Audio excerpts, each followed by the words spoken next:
going to make rainbow cookies. You will need a variety of items to make these cookies, so plan ahead.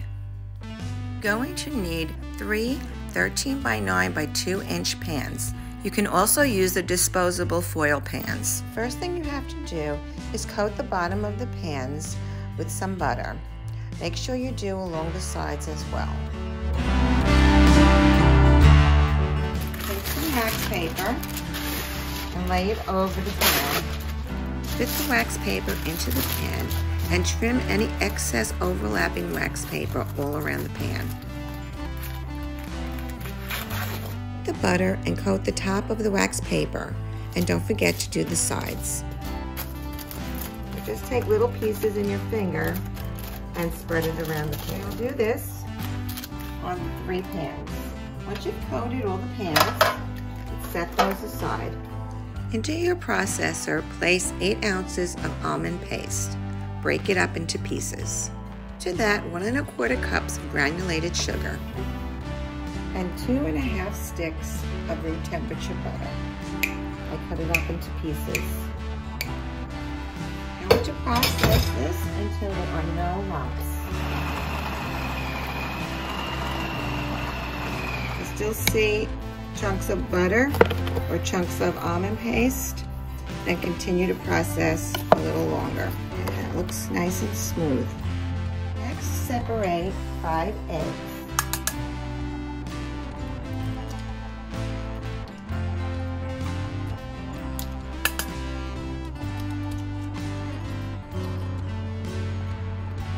Next, add the egg yolks a little at a time. And that well.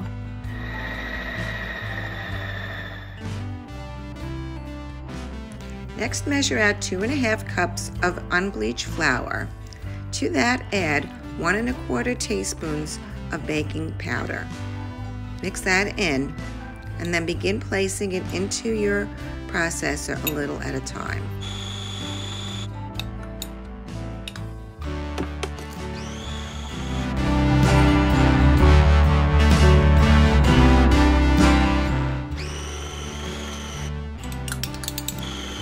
Once all the flour is incorporated, your batter should look like this. It should be smooth and fluffy.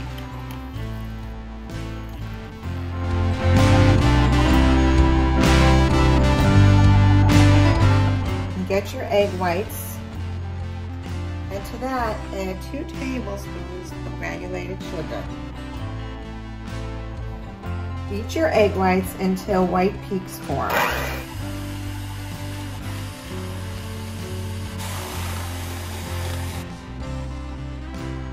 Set the egg whites aside for a moment.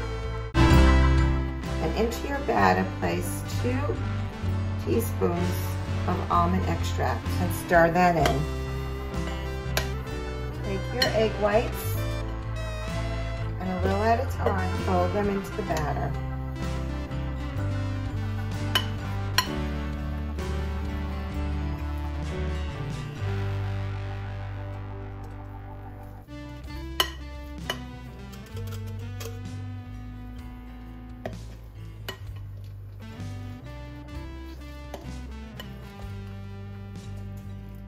Next, take out 2 more bowls. We are going to divide the batter into 3 portions. But I just eye it.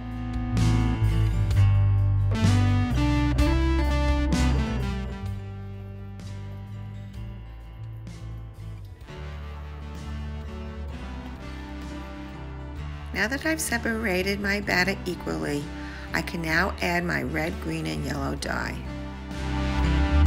For the yellow layer, you can just leave it plain if you like. I like to put a few drops of dye in.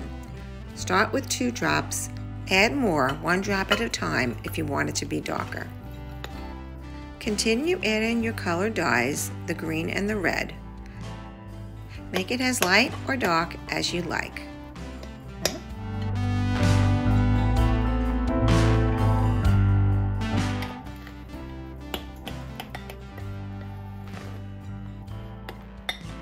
Now we're going to spread them into our pans.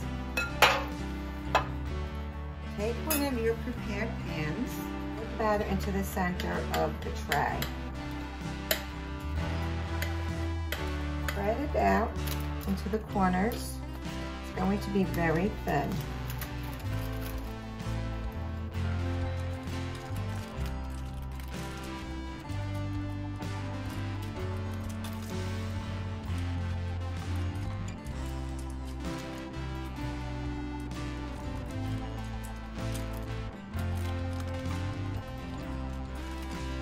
Now you've spread that well, do the other two trays.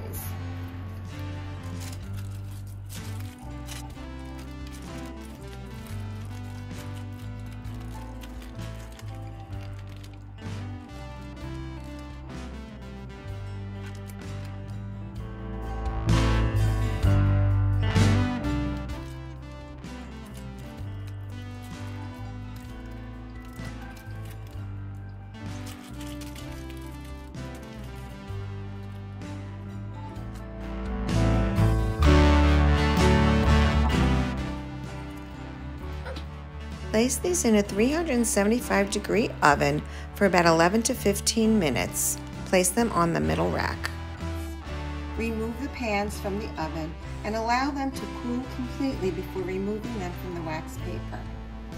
You could feel the top of the batter to make sure that they are baked through. You don't want them to be wet. Gently pick up a corner of one of the cakes and you will see that it is baked through. Place a sheet of wax paper on a cookie sheet.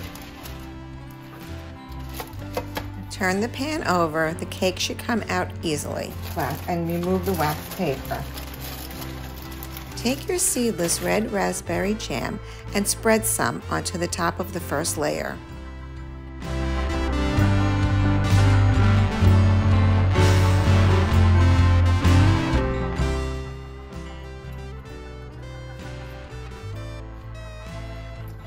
Traditionally, you would use one layer of red raspberry and another layer of apricot.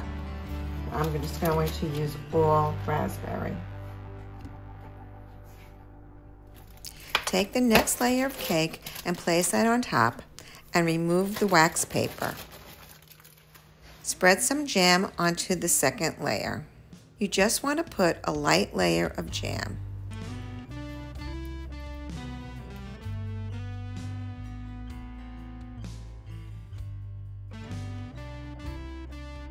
I've used approximately 9 ounces of jam, a half a jar. Take your final layer and place that on top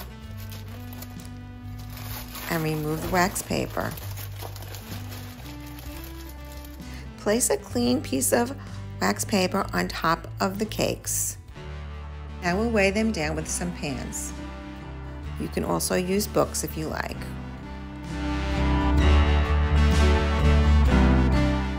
After about an hour, you can remove the pans. Take off the top piece of wax paper. Place 6 ounces of semi-sweet chocolate in a bowl and melt it in your microwave. Before spreading the melted chocolate onto your cakes, trim your edges all around.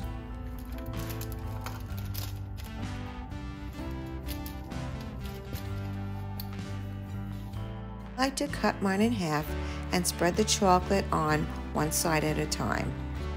Take the melted chocolate, spread it on top of the cookies.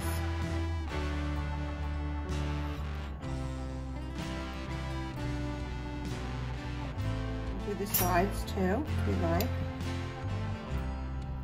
You have a tool to make some lines, you can do that, or you can use a fork.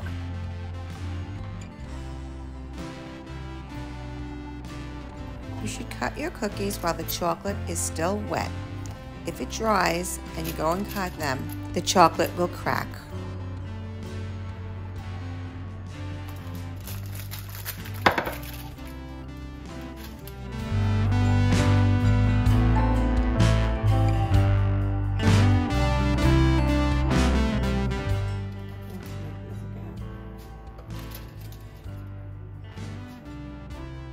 Transfer the cookies to a tray and allow the chocolate to dry. Go ahead and ice the other half, or if you want, you can freeze that and ice it another time. If you're going to freeze it, just wrap it in some plastic wrap. And then into a piece of foil and a Ziploc bag.